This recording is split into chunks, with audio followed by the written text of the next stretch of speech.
Hi friends, అందరికీ happy Sunday. Happy Sunday అంటూ ఏం లేదు ఫ్రెండ్స్, ఎందుకంటే తుని అమ్మాయి ముచ్చటనే చెప్పాలనుకుంటున్నా. అసలు ఈ మధ్యలో అసలు ఈ న్యూస్ ఛానల్స్ అంటేనే పెద్ద బోర్రా బాబు అని నన్ను అనిపిస్తుంది. ఇల్లు గాలి ఒక్కడేడుస్తే ఇంకేదో గాలి అనే ఒక సామెత ఉంటుంది చూడు, అట్లా తయారైపోయింది. అసలు సోషల్ మీడియా వచ్చిన సంది అసలు సీరియస్నెస్కి అసలు ప్లేసే లేకుండా పోతుంది. ఎందుకంటే జోక్ లాగా అనిపిస్తుంది. ఒక చిన్న పాప అక్కడ, దానికి అసలు ఆ థంబ్నెయిల్స్ ఏంటో అసలు దొరికింది అని అంటే అసలు ఎంత హ్యాపీగా ఫీల్ అవుతుండ్రో అందరు కూడా. రెండు తెలుగు రాష్ట్రాలలో ఈ ఇన్సిడెంట్స్ అయితే బాగా అంటే బాగా చక్కర్లు కొడుతుంది. ఎందుకంటే చిన్న పిల్ల కాబట్టి ప్రతి ఒక్కరు కూడా ఇంట్రెస్ట్గా చూస్తుండ్రు.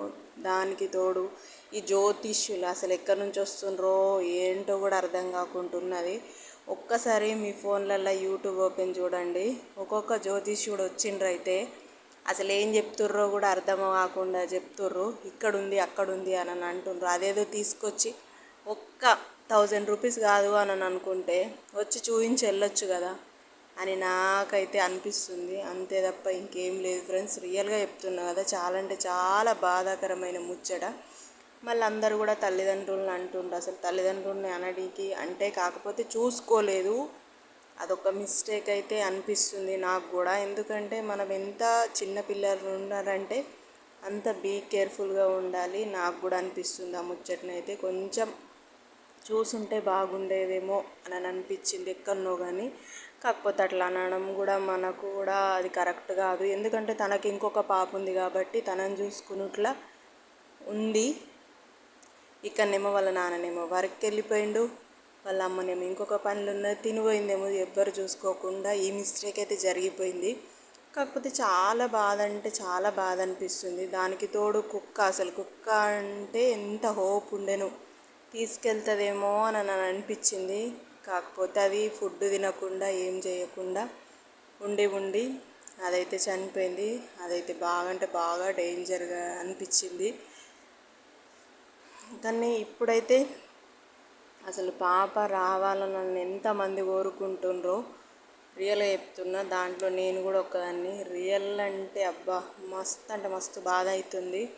కాకపోతే పాప దొరికితే బాగుండు అని అవుతుంది ఫ్రెండ్స్. రియల్గా చెప్తున్నా. శివయ్య ప్లీజ్, శివయ్య తండ్రి పాపనైతే తీసుకొచ్చి వాళ్ళ అమ్మ నాన్నల దగ్గరికి అయితే చేర్చు.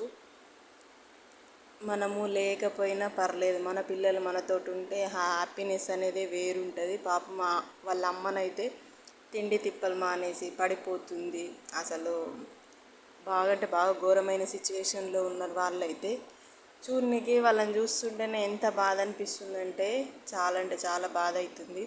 అంటే బయటకు వ్యక్తపరచలేనంత బాధనైతే ప్రతి ఒక్క తల్లిదండ్రికి అయితే ఉంటుంది. వాళ్ళు ఏడుస్తలేరు అట్లా ఇట్లా చెప్పేసి అందరు అంటుండ్రు. ఎంతకని ఏడ్చి ఏడ్చి ఇదవుతారు అట్లా అని కూడా మనం అనుకోవచ్చు. అంతేగాని మనం ఏదో ఫోన్లో చూస్తున్నాం, వాళ్ళ మనసులోనైతే మనకు ఏం ఫీల్ అవుతుండ్రు అనేది అయితే మనమైతే చెప్పలేం కదా. అట్లా ఇంకొకరిని అనడం కూడా తప్పే. కాకపోతే రియల్గా చెప్తున్నా, ఎవర్రా బాబు ఈ సోషల్ మీడియాని కనిపెట్టింది అని అంత కోపం అయితే వస్తుంది రియల్గా.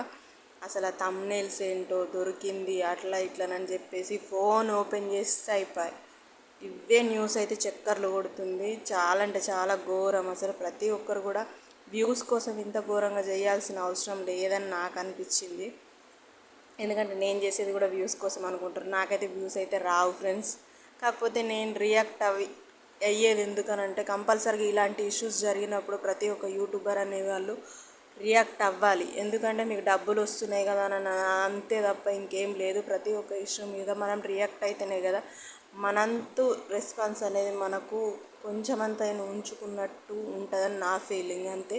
ఏమైనా తప్పుగా మాట్లాడితే చాలా చాలా సారీ, రియల్గా చెప్తున్నా.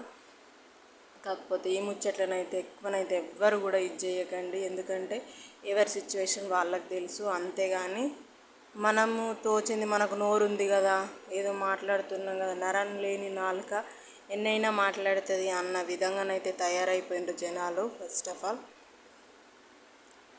కానీ పాపనైతే క్షేమంగా ఇంటికి రావాలి, రియల్గా చెప్తున్నా. ప్లీజ్ శివయ్య పాపనైతే క్షేమంగా ఉంచు. రియల్గా thank you so much. Bye friends.